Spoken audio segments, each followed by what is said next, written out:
goes into collapse. You see, families have to have mothers and fathers. If you take, if you take one father out of a neighborhood, you see, then the child who doesn't have a father can make up the difference with the other fathers. But when you take 90% of the fathers out by a dynamic, you see, you have really crippled the entire people. So that when the father is removed and he cannot play the role as breadwinner, and the mother play the role as, the support giver of the emotional well-being of the children, then you're going to produce certain kinds of behavioral aberrations. If the mother is forced to be the breadwinner as well as the giver of emotional supports, you see, then the emotional supports go wanting. You can produce depression. You see, if a mother, if that balance is not there, the father as the breadwinner, the mother as the primary emotional support of the developing child, if that's not in place, then you can produce symptoms of depression in children. Now, if children are depressed, these are some of the things that they will do. If children are suffering depression and dependency deprivation, they will become preoccupied with sex prematurely, and so therefore we get teenage pregnancy. They will not have the necessary emotional supports to tackle academic work, so we get school dropouts.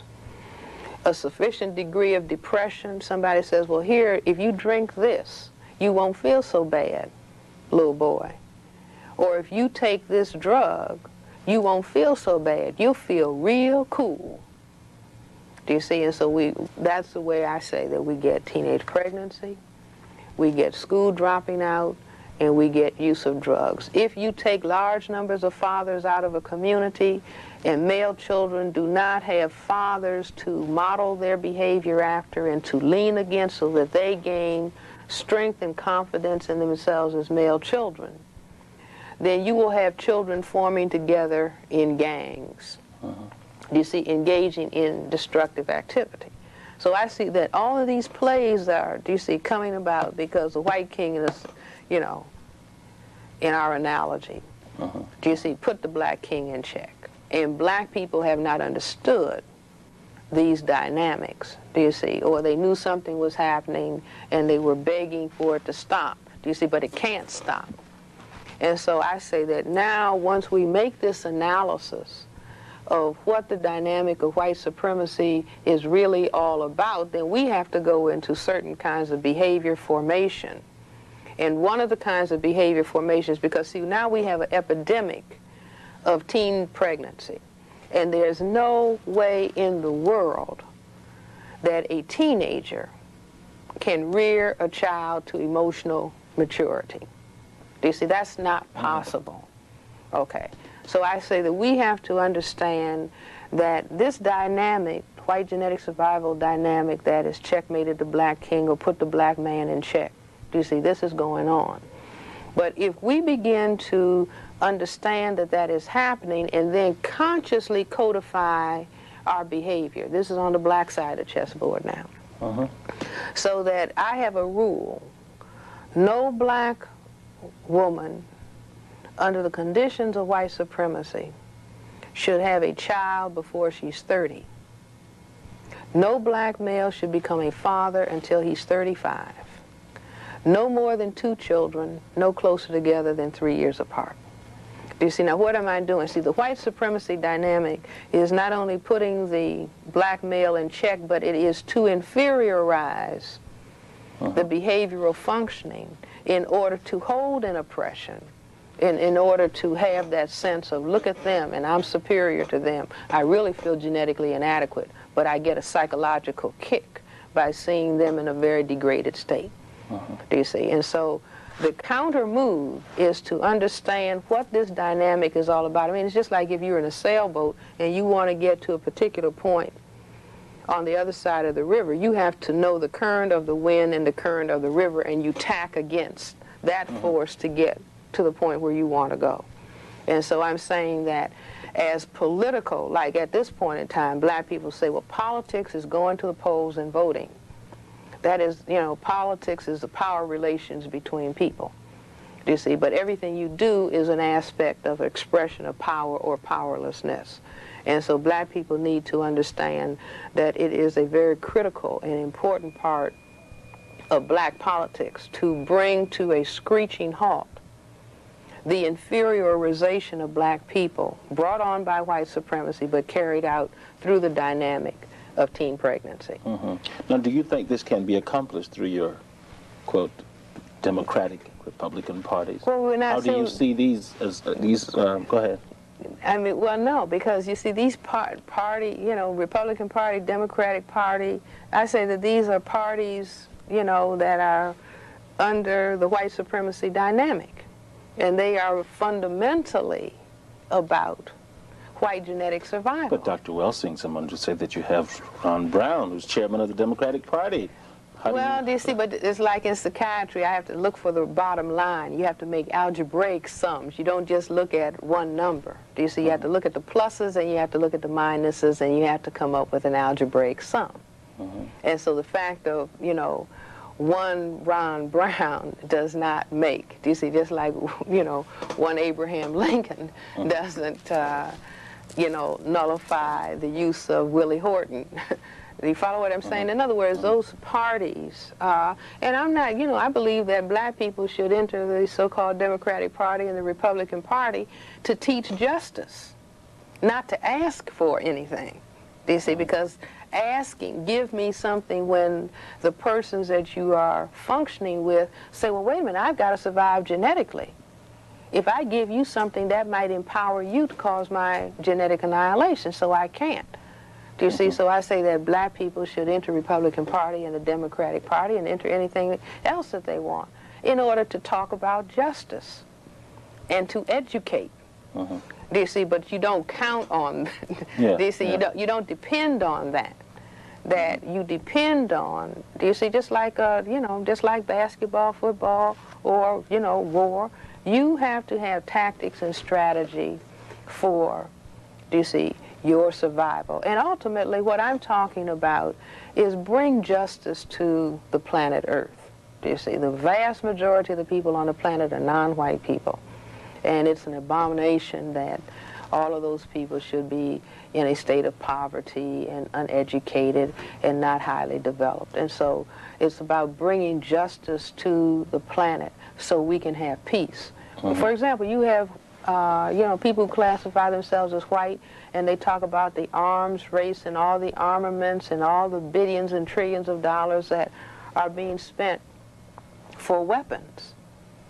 Do you see? But it's, you know, if you just talked about the white elderly struggling to, you know, make ends meet, do you see, or the white children that need to be educated. Well, we can't, you know, educate you because we've got to spend this money on armaments. Those armaments are to maintain white supremacy. All those weapons surround all the non-white people on the planet. Do you see? And that old game about it's a capitalist versus a communist, everybody sees, well, that's, you know, obviously that's not real. Well, and where do black soldiers in the military fit in on the chessboard here? Well, they're, you know, you could call them pawns, you know, being used by the other side. I mean, the non-white people are used to, you know, to the extent that they are, you know, my father fought in a war, and I could say the Second World War was about, you know, which white brother is going to have the control of what.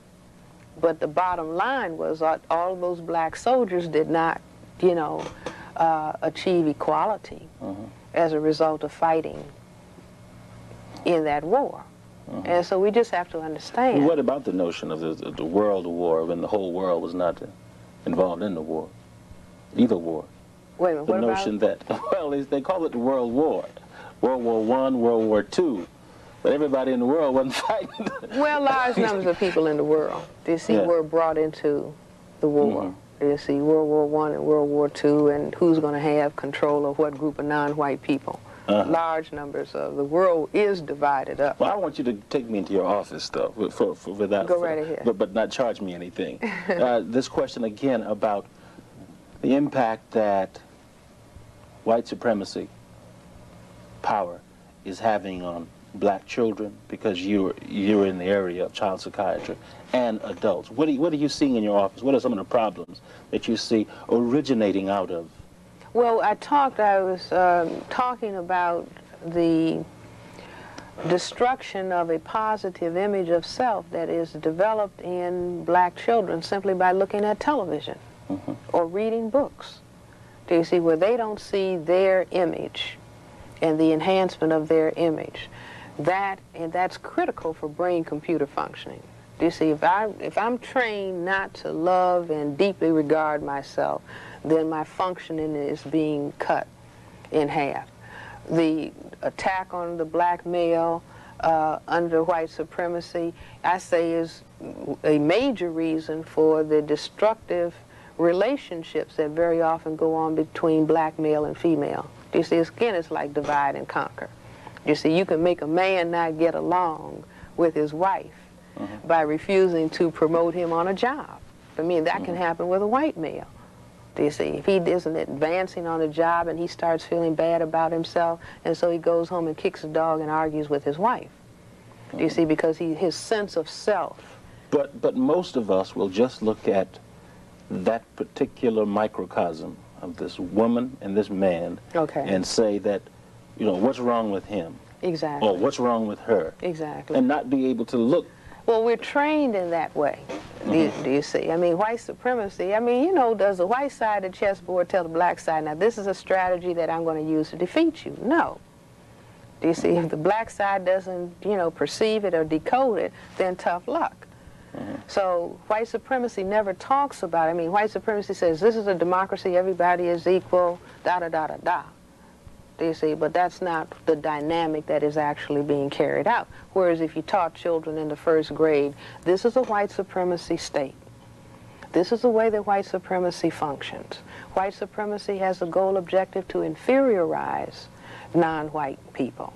We want you to understand this, boys and girls. Do you see, if that was taught, then wait a minute, I'm not going to be inferiorized.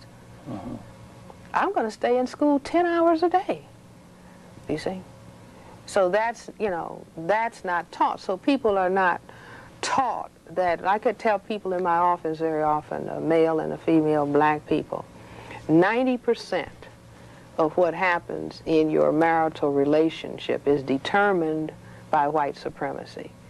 To the degree that you increase your knowledge and understanding of what white supremacy is about, you improve the relationship between the two of you.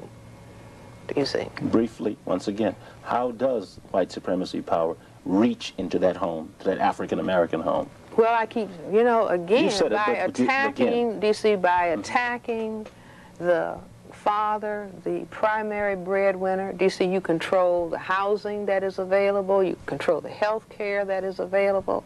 Do you see? By paying a person a substantially low wage, or by comparison. Do you see? You can raise all kinds of havoc. You can raise havoc by having the black female able to advance on a job at a faster rate than her male counterpart. Do you see? That raises all kinds of havoc in a system that says, well, the male is supposed to be the head of the household.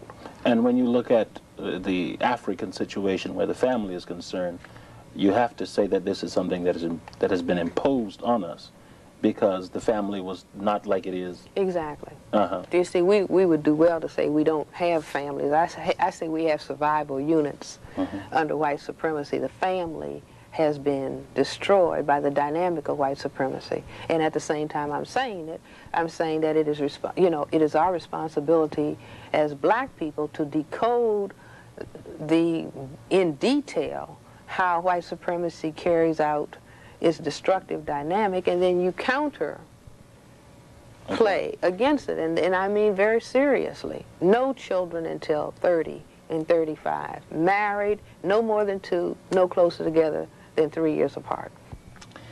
In your opinion, when is the African American child and adult in a state of good mental health? Well, one can say that as long as we are under major attack by white supremacy and we don't understand that attack. We're not in a good state of mental health.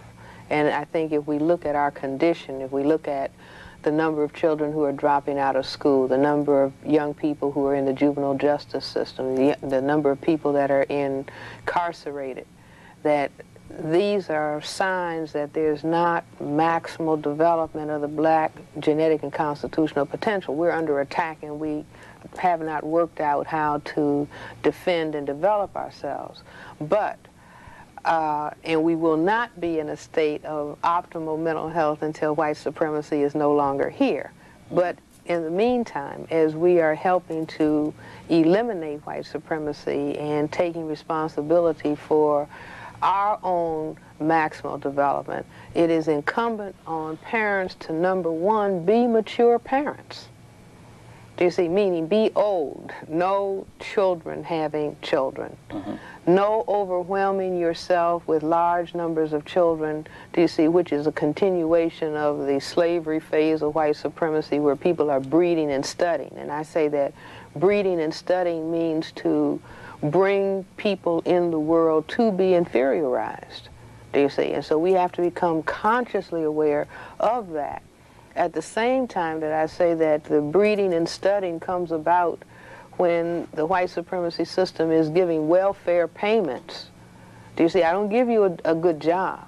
I don't let you advance on a job, but I keep giving you increments in a welfare check. Do you see? I say that that is a, you know, it's like the slave master. Hattie, if you produce another baby, I'm going to give you another little piece of fat back. Do you see? To work on my plantation. So we have to take control over that. Then we have to, as parents, as older black people, have to show models of positive self-image and self-concept, even though we don't see it on the television, even though we don't see it in magazines and newspapers and the movies, etc.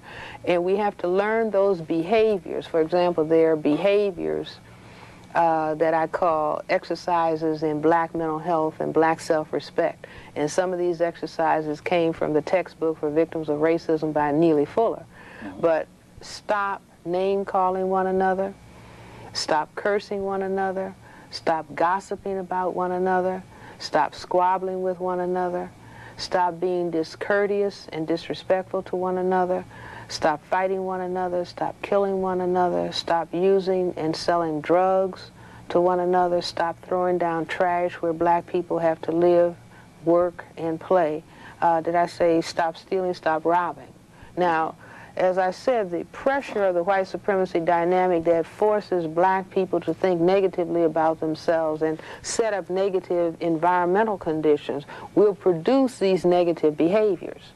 You see, but that's just like somebody putting you in check from the other side of the board. So you have to learn the tactics and strategies, the behavioral tactics and strategies, do you see, that will stop that from happening. So you're constantly on the offensive and the defense about preserving or evolving and developing a very positive image and concept of self. That's key.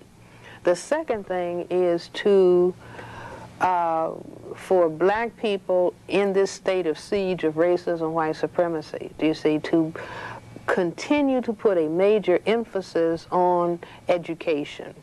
And I have been critical. I don't want to talk about another television program, but I don't like the program Sesame Street. I'll tell you why. I think that it was a program developed for so-called inner-city black Hispanic children. And so you have the background is garbage cans, and then you have this big silly goose. Now, if a program is supposed to be about education, I think it should be presented in a very serious manner. For example, if you look at, I don't know if South Carolina gets Mr. Rogers. Oh, yeah, we do. Do you see? And Mr. Rogers says, "Good morning, boys and girls. Today we're going to go to an ice cream factory." Not a silly goose. Do you see? And a dumb big bird and a whole lot of noise and creatures coming out of garbage cans. Do you see? We're going to go to an ice cream factory and we're going to see how ice cream is made. Now that's education for children, do you see, who are going to have a responsible role in the society. And so I say consciously or subconsciously, that the Sesame Street is like Bantu education. Now somebody will say, well, they disagree. That happens to be my opinion, and I see it as conscious or subconscious thinking coming from the other side of the chessboard. But I think that to the extent that black people are able, that they should teach their children that education is very, very important, that you cannot ask anybody else to do and make perfect for you, that you must do it and develop it yourself, and you're not going to do it without an education. And I think that black children need to learn about the African past. Do you see, you have done a splendid job with your series, For My People, do you see, in the episodes that you have talking about ancient African history that black people are deprived of. Do you see, that is not taught any place that I know of, and it should be taught, just like I think that white children, if they are taught the history of their ancestors in Europe, fine. Do you see, but then the ancestry and the ancient history of all other peoples should also be taught, not just, well, you were enslaved and in 1863, do you see, Abraham Lincoln emancipated you. That's not the history, do you see, of African people who happen to be living here in America. We have the oldest history, and people in Europe went to Africa to learn years and years ago, do you see, and that should be taught. If it's not taught in the school system, then black people have to teach it, whether they teach it in school, in churches, or whether they teach it in homes. But this must be taught. And also, you have to understand the game that's on the table. Do you see, you don't take somebody to the football field and stand them up and say, play, without telling them what the game is all about. You don't go to the chessboard without being taught. You see, what is the object of this game? Which gets to my next question. You will hear many black parents complain that, and adults complain that the younger people don't know what racism is because it is more subtle than it was. More refined. Yeah, all right, 20 years ago. What should black children be told about white supremacy? Everything. Absolutely everything. Do you see? But I think that the relationship between black and white people, Neely Fuller, I keep referring to him, I consider that he has done some very important work, you know, in terms of understanding white supremacy, but he talks about the relationship between black and white people being tacky. Do you see? Because there's not a lot of truth shared. A tacky relationship is 90% lies and 10% truth. Do you see? And at best, the relationships between black and white people more are specifically, tacky. when you say tacky, what do you mean? Meaning that there's no discussion about white supremacy. Do you see? That's lied about. And Small talk. I mean, it's like a married couple. Do you see? Where they are lying to each other as opposed to sharing truth. That a lot of lies go on, a lot of deceit goes on in the system of white supremacy. And so I think that black parents should tell their children everything, do you see? But instead of, well, I don't want to tell the child because it really is so horrible and I don't want to think about it. Do you see? That's incorrect. What does that produce in the child? Well, it's just a lack of understanding. Do you see, you have the child standing at the chessboard and you don't tell them what the game is all about. You don't tell them the plays that are going to come from the other side of the board, so the child is in a state of, you know, being checkmated, or the other side keeps saying check. And so the child just stands there. I can't play this game. I don't really know what's happening. As a matter of fact, I say that black people greet each other by saying what's happening because we don't know what's going on. You see, now is the time, before we enter the 21st century, for us to fully understand exactly and specifically what white supremacy is all about, and people at all ages should know. What should black children be told about white supremacy? Exactly what we're talking about here. Do you see? And more, that white supremacy is a system of behavior evolved by a tiny minority of people on the planet who are genetic recessive to the majority. And these behaviors that oppress and hold non-white people down are for the purpose of white genetic survival. These are very unjust behavior, boys and girls, or children, you see. And we have been asking that these behaviors stop, but because they consider these behaviors to be survival necessity, they continue. So therefore, this is what we must do. Do you see? We must learn how to take ourselves very, very seriously. Do you see? We must learn how to respect ourselves. We must learn how to respect one another. You see, I say even respect white people. Do you see? But be aware, that's like if you're on opposite teams, baseball, basketball, football, you can respect the team that's playing against you, but know that that team is playing against you.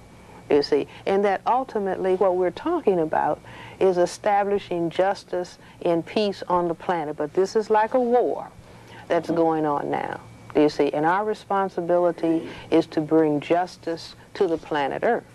Do you see? But it's going to be a very difficult struggle because the people on the other side are very, very much afraid.